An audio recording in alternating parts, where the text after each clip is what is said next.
네, 안녕하세요. ADSP 준전문가 자격증 강의를 맡고 있는 강사 이정훈입니다. 오늘은 모수통계학과 비모수통계학에 대한 공부를 진행해 보도록 할게요. 어떤 내용이 있는지 한번 살펴보죠.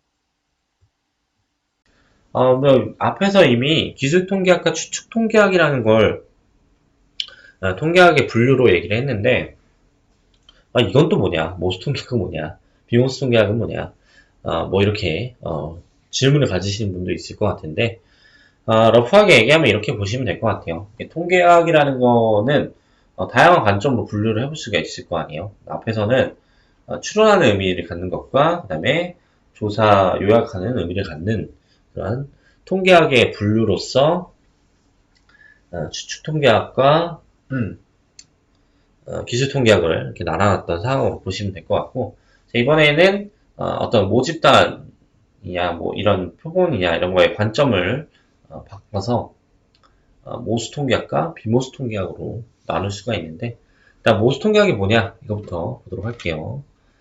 일단 모수통계학이라고 하는 거는 모집단에 대한 분포 모양에 대한 가정이 있어야 된다 이렇게 얘기를 하고 있어요. 그러니까 러프하게 얘기하면 모집단의 형태가 뭐였는데 그럴 때 어떤 일이 일어난다 이런 얘기를 하는 게 모수통계학이라고 보시면 돼요.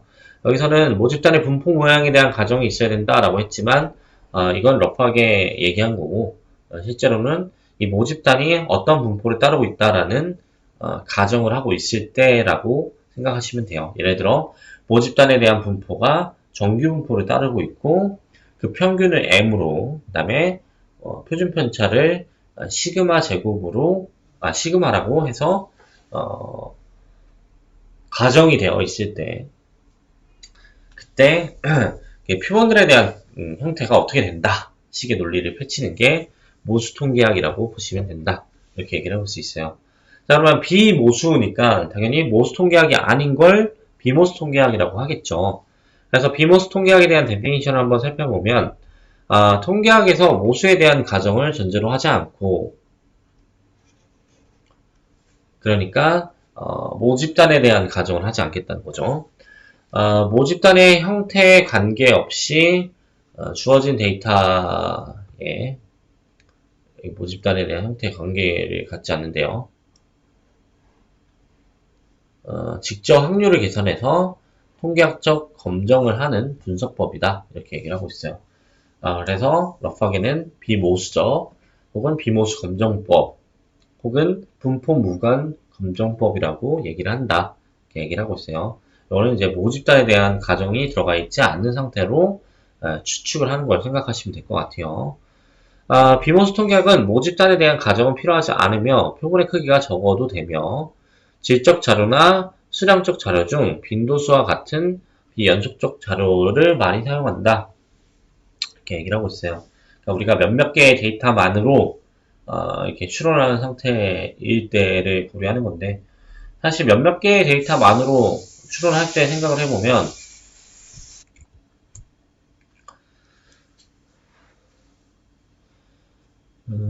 그래서 이제 보통 이제 이러한 그 표본이 어떤 분포로 따를지 모를 때 뭔가 상황을 만들겠지만 데이터가 이제 연속적인 상황에서 많이 나오지 않기 때문에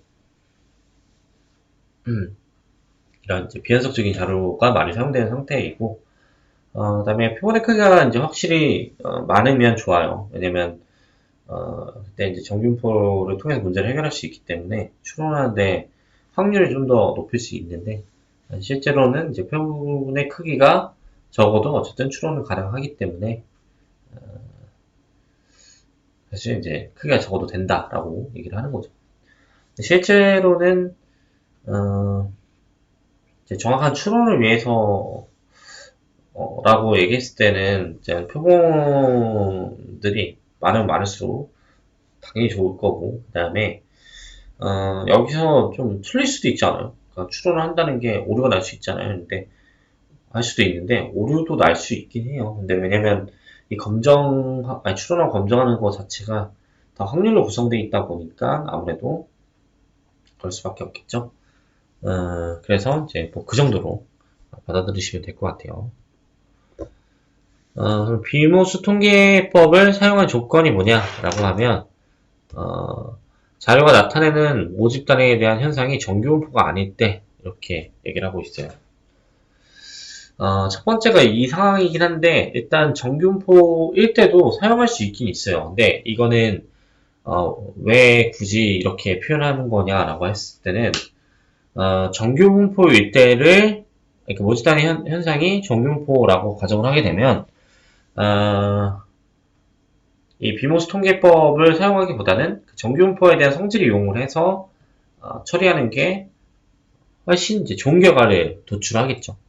근데 그러다 보니까 굳이 비모스 통계법을 사용하지는 않겠죠. 그래서 보통 이제 정규분포가 아닐 때 사용한다 이렇게 얘기를 많이 해요.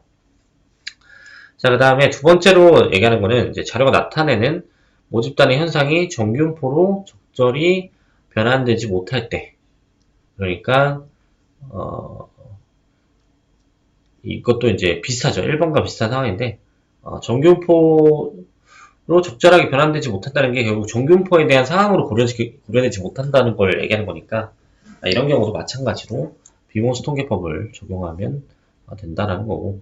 그럼 세 번째는, 자료의 표본의 수가 적을 때.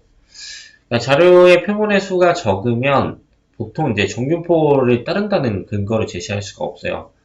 보통 이제 자료의 수가 30개를 넘어가면 정균표를 따른다고 보통 해요. 근데 실제로 정균표를 따르지 않는다고 하더라도 그 밸류 값에 적당히 로그 같은 그 함수를 이렇게 씌워서 고려해보면 거짓 이제 정균표를 따른 상태를 만들어줄 수 있는데, 이런 경우에는 표본이 이제 30이 안 되는 경우에 이 정균표를 따른다고 얘기할 수가 없기 때문에, 그럴 때는 이제 비모스 통계법을 사용하는 게 합당하겠죠. 그래서 세 번째 조건은 이제 비모스 통계법을 표본의 수가 적을 때 사용하겠다. 왜냐면 표본의 수가 충분히 많으면 정규분포를 이루기 때문에 굳이 비모스 통계법을 사용할 필요가 없다라는 거예요. 자, 그다음 네 번째는 자료들이 서로 독립적일 때, 그러니까 서로 독립적인 상황을 보통 고려를 하죠. 왜냐면 표본 같은 걸 임의로 뽑을 때도 독립적인 상황을 고려해서 얘기를 하기 때문에 기본 전제가 들어갈 때 독립적인 상황으로 얘기를 하게 돼요. 그래서 네 번째 조건은 자료들이 서로 독립적일 때로 이렇게 얘기를 할 수 있을 것 같고, 다섯 번째는 변인의 척도가 명령 척도나 서열 척도일 때. 이거는 나중에 이제 내용 상황을 이제 고려하시면서 아시면 좋을 것 같은데, 어떤 그 척도들을 기준으로 생각을 해볼 수 있는데, 명령 척도나 서열 척도 같은 거를 고려했을 때는 비용수 통계법을 사용해야 된다. 이렇게 얘기할 수 있다는 거예요. 근데 물론 나중에 구체적으로 다시 얘기를 해야 되기 때문에 이 정도로만 보시면 될 것 같아요.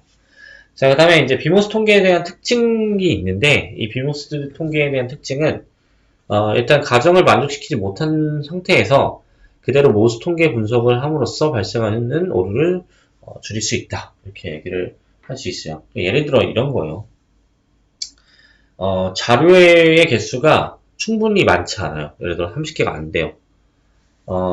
그래서 이 분포를 실제로 보니까 정규분포 형태가 아니에요. 근데 내가 정규분포를 적용해가지고 만약에 분석을 한다고 쳐봐요. 그러면 오류가 커질 수밖에 없죠.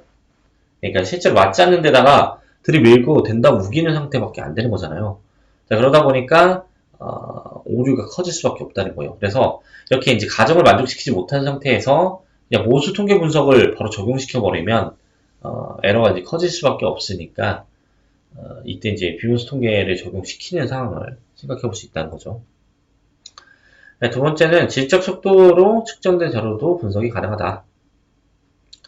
양적 척도가 있고 이제 질적 속도가 있는데 나중에 다시 공부를 할 거예요. 네, 이제 이 질적 척도 상황에서 데이터 분석이 가능하다라는 거예요. 그래서 비노스 통계에 대한 게 장점으로 부각되는 부분이죠, 이게. 그 다음에 세 번째는, 비교적 신속하고, 쉽게 통계량을 구할 수 있으며, 해석이랑 이해에도 이제 용이하다. 결과에 대한 해석, 이해도 이제 편리하게 적용될 수 있다. 그래서 비모스 통계학이 조금 더 주요하다라는 의미로 얘기를 하는 거죠. 그 다음에 이제 많은 표본을 추출하기 어려운 경우에 사용하기 적합하다. 아까 말한 대로 많은 표본을 추출하는 경우가 보장이 된다면 애초에 정규분포 같은 걸 이용해서 처리할 수 있기 때문에 예, 그렇지 못한 경우에도 사용이 적합하다. 오류가 줄어 있어서 적합하다. 이런 상황을 고려할 수 있다는 거죠. 그래서 나중에 이제 비모스 통계학 공부를 하면서 이제 주요함을 많이 느껴보시면 좋을 것 같아요. 자, 그래서 이 모수 통계학과 비모수 통계학은 분석법이 좀 달라요. 물론 지금 여기는 이제 분류만 해놨기 때문에 이걸 보면서 뭐야 이렇게 하실 가능성이 큰데 보통 이렇게 이제 케이스 바이 좀 나눠서 두 개의 수치형 변수 간의 상관관계, 그래서 어떤 케이스마다 이 비모스 통계학은 그 상관계수를 구하는 상태가 달라요. 뭐 수평원을 쓴다든지 뭘 쓴다든지 이렇게 분류가 되는데 모수 통계학은 피어슨 상관계수만 이제 적용시키는 상태가 보통 되고 그 다음에 뭐 범주형에서는 카이 제곱 검정을 이용한다 사항은 모수는 사용하는 게 없는 상태. 그다음에 뭐 T 검정 U 테스트, H 테스트, 아노바 뭐 이런 것들로 분류가 되고 있다. 네, 이거는 이제 실제로 이 검정법들을 공부를 해야 되기 때문에 이제 통계학 공부를 하면서 이 검정하는 방법, 분석법들 이런 거를 이제 익히는 상태로 가시면 좋을 것 같고, 자 여기는 이제 통계학에 대한 기초 사항들이지만 나중에 이제 실무 사항을 생각을 해보려면 이 데이터 분석 같은 것도 한번 잘 고려해 보시면 이런 분석법이 얼마나 큰 역할을 해주는지 알 수 있을 것 같아요. 물론 이제 저희가 이제 통계학을 공부하는 상황이니까 나중에 요즘 이제 화두가 되는 4차 산업혁명에 대한 뭐 머신러닝이라든지 이런 내용을 보시면서 저희가 얼마나 큰 도구를 가지고 이 데이터 분석에 접근할 수 있는지 그런 거 나중에 고려해 보시면 좋을 것 같은데 그 부분에서 제일 큰 역할을 하는 게 이 분석법들이다 이렇게 보시면 좋을 것 같고 실제로 이제 모수 분석법 같은 경우에는 많이 어렵지 않아요. 그냥 적당히 이제 익혀가면 충분한데 사실 이제 비모수 분석법 같은 경우에는 어려움을 좀 느낄 수 있는 부분이에요. 케이스도 많고 고려해야 되는 사항도 많다 보니까 실제로 좀 어렵죠. 거기다가 진짜 이 통계 이론을 완벽하게 빠삭하게 공부할 때는 상당히 어려움이 있을 수도 있어요. 근데 그렇게까지 고려할 건 아니니까 뭐 이 정도로 이제 분석법을 갖는다 정도로만 아시고 나중에 공부하실 때 채워놓으시면 좋을 것 같아요. 자, 그래서 오늘 내용은 여기까지 진행하도록 하고 다음 시간에 또 찾아뵙도록 할게요. 감사합니다.